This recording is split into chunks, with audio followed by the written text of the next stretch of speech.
নমস্কাৰ ষ্টুডিঅ'ত মই ৰশ্মি লৈ আহিছো এই মুহূৰ্তত এটা ডাঙৰ খবৰ অসমৰ পৰা স্থানান্তৰিত হ'ব পাৰে জুবিন গাৰ্গৰ যি গোচৰ আছিলে সেই গোচৰ অসমৰ পৰা স্থানান্তৰিত হ'ব পাৰে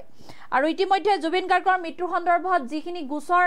গোচৰ আছিলে সেই গোচৰ স্থানান্তৰিত হ'ব পাৰে বুলি উল্লেখ কৰা হৈছে বিশেষকৈ শ্যামকানু মহন্তই যি সুপ্ৰিম কোৰ্টত আবেদন কৰিছে এতিয়া সুপ্ৰিম কোৰ্টত আবেদন কৰিছে শ্যামকানু মহন্তই এটা ৰহস্যৰ আৱৰ্তত আহিছে এটা ডাঙৰ প্ৰশ্ন উত্থাপিত হৈছে এটোৱে যে গ্ৰাফিক্স প্লেট আমি জৰিয়তে জনাবলৈ চেষ্টা কৰিছো কি ৰহস্য উত্থাপিত হৈছে এই খবৰৰ জৰিয়তে জুবিন গাৰ্গৰ মৃত্যুৰ সন্দৰ্ভত যি গোচৰ আছিল সেই গোচৰ স্থানান্তৰিত হ'ব পাৰে যেহেতু 30 ছেপ্টেম্বৰলৈকে ভাৰততে আছিল শ্যামকানুক লৈ ফাদিল হৈছে এতিয়া বিস্ফোৰক তথ্য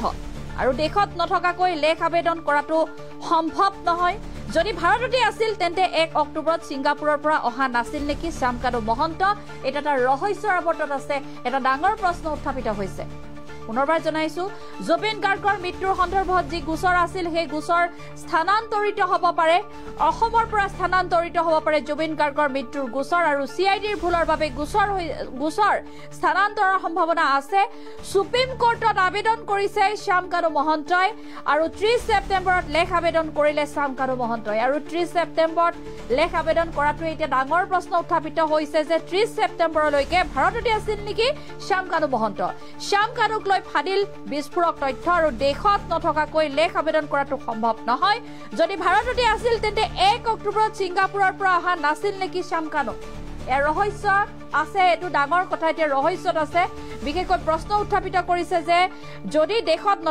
যদি ভাৰততে আছিল তেন্তে 1 অক্টোবৰত সিংগাপুৰৰ পৰা অহা নাছিল নেকি শ্যামকানু মহন্ত এ নাটক আছিল নেকি প্ৰশ্ন উত্থাপিত কৰিছে এটা সাধাৰণ জনতাই পুনৰবাৰ জনাইছো এই মুহূৰ্তত এটা ডাঙৰ খবৰ জুবিন গাৰ্গৰ মৃত্যুৰ সন্দৰ্ভত যি গোচৰ আছিল এই গোচৰ স্থানান্তৰিত হ'ব পাৰে অসমৰ পৰা স্থানান্তৰিত হ'ব পাৰে জুবিন গাৰ্গৰ মৃতদেহ জুবিন গাৰ্গৰ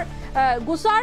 সিআইডিৰ ভুলৰ বাবে গোচৰ স্থানান্তৰৰ সম্ভাৱনা আছে আৰু বিশেষকৈ 30 ছেপ্টেম্বৰত লেখ আবেদন কৰিলে শ্যামকানু মহন্তই অসমৰ পৰা গোচৰটো স্থানান্তৰিত কৰাৰ বাবে আবেদন সম্ভাৱনা আছে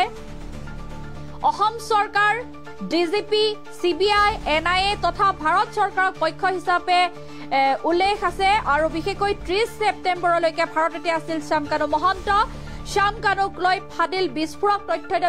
তথ্য ফাদিল হৈছে শ্যামকানু মহন্তক লৈ আৰু দেশত নথকাকৈ লেখ আবেদন কৰাটো সম্ভৱ নহয় সেই প্ৰশ্ন উত্থাপিত হৈছে যদি ভাৰততে আছিল তেন্তে 1 অক্টোবৰত সিংগাপুৰৰ পৰা অহা নাছিল নেকি শ্যামকানু মহন্ত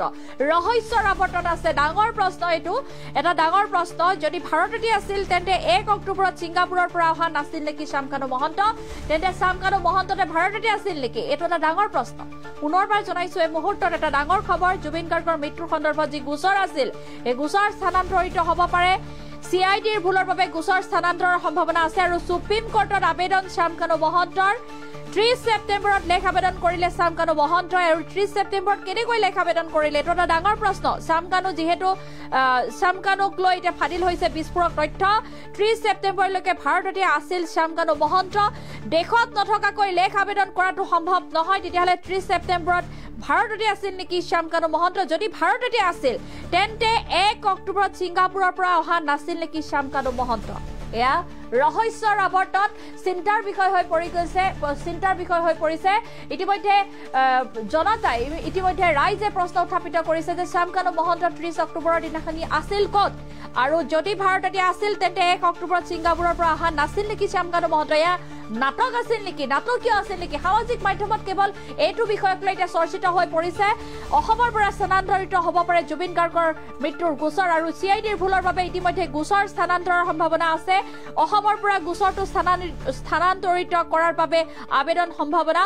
অসম চৰকাৰ ডিজিপি সিবিআই এনআইএ তথা ভাৰত চৰকাৰক পক্ষ হিচাপে উল্লেখ কৰা হৈছে আৰু ইতিমধ্যে 30 ছেপ্টেম্বৰলৈকে ভাৰততে আছিল শ্যামকানু মহন্ত আৰু শ্যামকানুক লৈ এতিয়া ফাদিল হৈছে বিস্ফোৰক তথ্য আৰু দেশত নথকাকৈ লেখ আবেদন কৰাটো সম্ভৱ নহয় যিহেতু আৰু যদি ভাৰততে আছিল তেন্তে 1 অক্টোবৰত সিংগাপুৰৰ পৰা অহা নাছিল নেকি শ্যামকানু মহন্ত এয়া ডাঙৰ প্ৰশ্ন উত্থাপিত কৰিছে এতিয়া সমগ্ৰ অসমে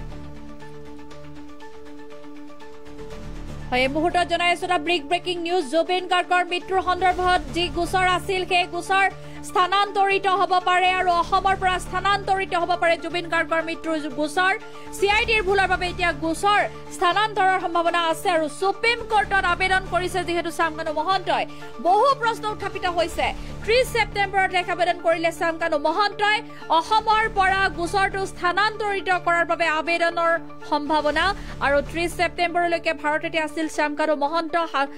শ্যামকানুক লৈ ইতিমধ্যে ফাদিল হৈছে বিস্ফোৰক তথ্য দেশত নথকাকৈ লেখ আবেদন কৰাটো সম্ভৱ নহয় যদি ভাৰততে আছিল তেন্তে 1 অক্টোবৰত ছিংগাপুৰৰ পৰা অহা নাছিল নেকি শ্যামকানু ৰহস্যৰ আৱৰ্তত আছে এই মুহূৰ্তত এটা ডাঙৰ খবৰ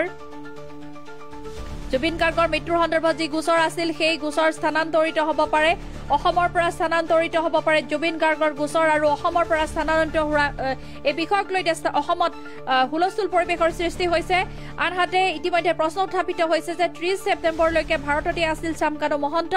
শ্যামকানুক লৈ ইতিমধ্যে ফাদিল হৈছে বিস্ফোৰক তথ্য আৰু এই তথ্যৰ ভিত্তিতে 30 ছেপ্টেম্বৰলৈকে ভাৰততে আছিল শ্যামকানু মহন্ত বুলি উল্লেখ কৰা হৈছে দেশত নথকাকৈ লেখ আবেদন কৰাটো সম্ভৱ যিহেতু নহয় যদি ভাৰততে আছিল তেনেহলে 1 অক্টোবৰত ছিংগাপুৰৰ পৰা অহা নাছিল নেকি শ্যামকানু মহন্ত এইটো এতিয়া ডাঙৰ প্ৰশ্ন উত্থাপিত হৈছে